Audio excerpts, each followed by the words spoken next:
tumulabye ng'omulamuzi ono tayagala na kuwuliriza bya Dr. Besigye kuweebwa kweyimirira nga talina nsonga zaawa. Ekyo nno kyekimalawo ekifaananyi ekitulagibwa era endowooza enkulu mu constitution egamba nti omuntu tabeerenga na musango okutuuka nga gumukakaseeko. Bano bakakasizzaawo ekifaananyi ekigamba nti Besigye yaguzza ne bw'aba nga tebamukakasangako. Ensonga ey'okusatu kwe kwonoona ekifaananyi n'entambuza ya kkooti.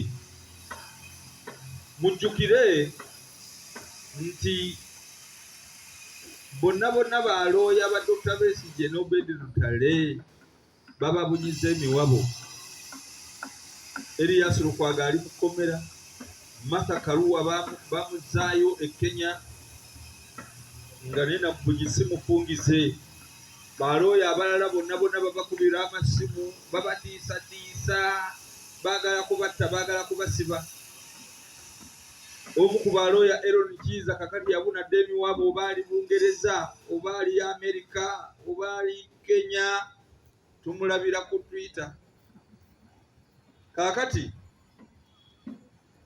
ebintu ebyo babikola olw'okusobola okusasa ttiimu ey'abalooya eriwo okuwolereza Dr. Besigye, ng'era ekigendererwa kimanyikiddwa kyekiri baamusalira dda omusango, naye wano kutuusa butuusa mukolo ekintu kye tuwakanya era kye tujja okuwakanya okutuuka ku asembayo.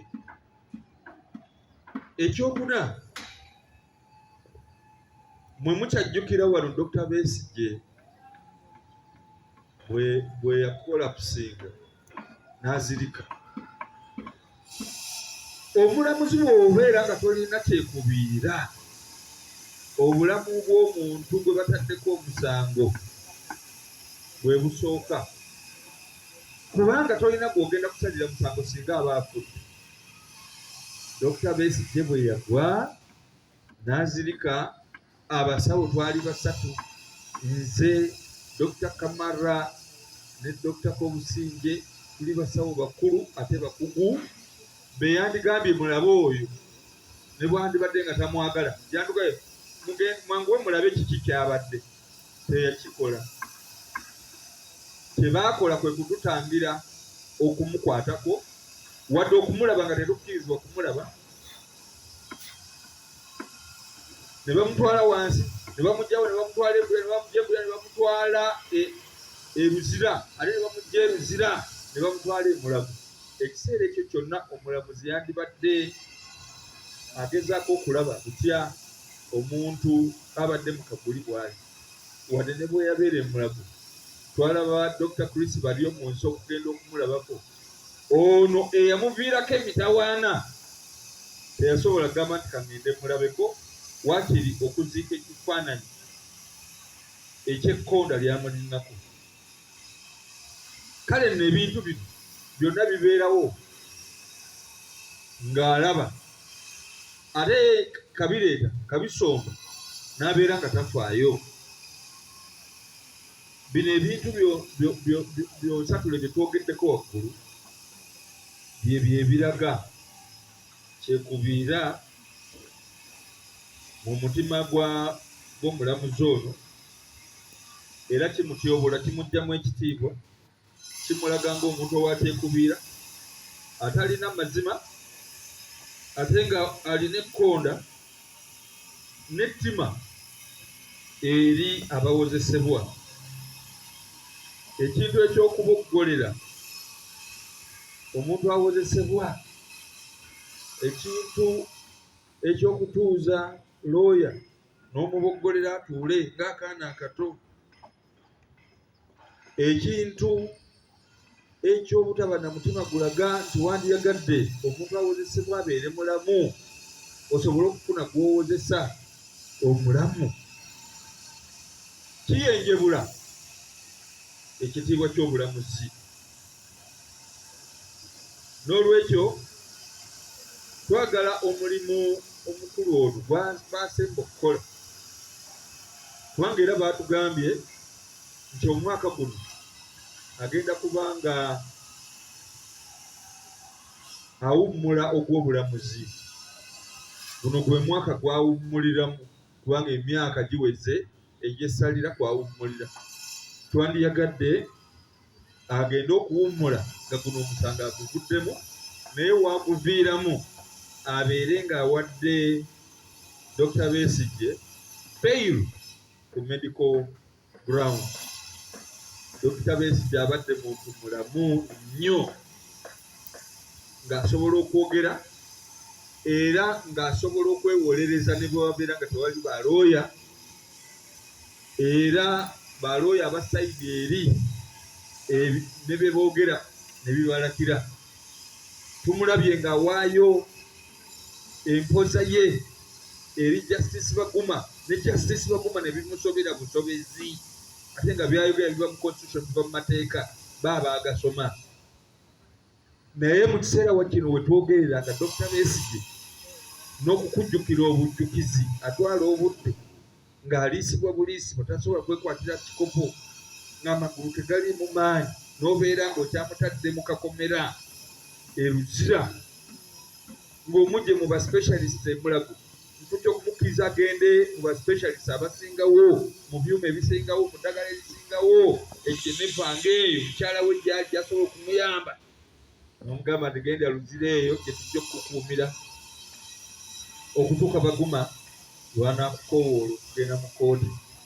Okiraba nti ekintu ekyo si kirungi. N'olwekyo Justice Baguma anaabanga wakusigaza kitiibwa ekyo, yeetaaga okukola omulimu ogusembayo nga kwe kumuwa bail agende ajjanjabibwe, ate naye agende okufuna retirement ng'alina kyakoze, nga n'omusango guno ogumufuukidde akanyamberege aguvuddemu. Ze zino demands 5 ze twagala okukola olunaku olwaleero. Ekisooka yeeyo gye twogeddeko, mwami Baguma guno omusango aguveemu, akuume ekitiibwa kye. Ekyokubiri, abeere ng'asobola okuwa medical bail eri Dr. Besigye, nga gwe mulimu gw'asobola okukola ogusembayo nga tannaba genda mu retirement. Ekyokusatu, okusaba mwami Nzaija Flavia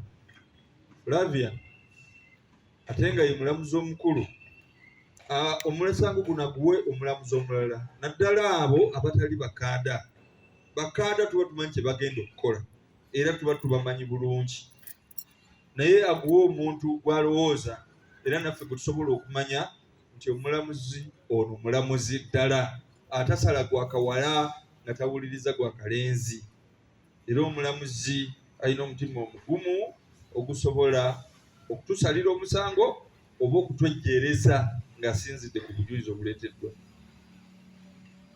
Naye ekisembayo kwe kulaba nga ekitongole ekyabalamuzi, ekitongole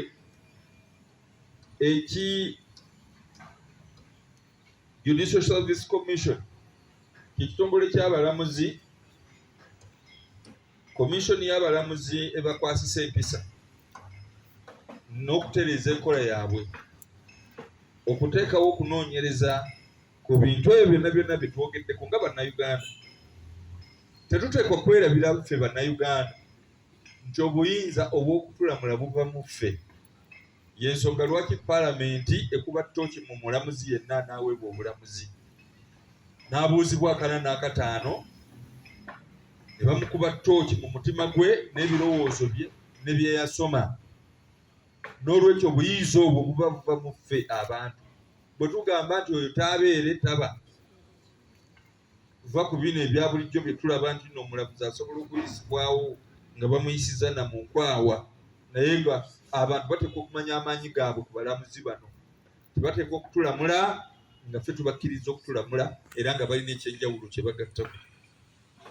Twagala okwebaza bannamawulire, mwebale nnyo okuyimirira ne kampeyini ey'okulwanirira eddembe ly'obuntu, eddembe ly'abasibe, ne mutatya nti bagenda kubasiba era tebagenda kubasiba. Olwaleero ndowooza kampeyini zaffe muzitegedde bulungi era zigenda kubeera za lubeerera si za nkya jjojuuzi nedda. Tugenda kubeera mu solidarity buli lwakusatu.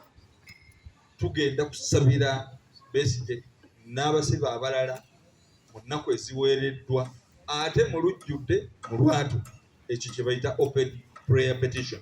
May God bless you all. Thank you very much.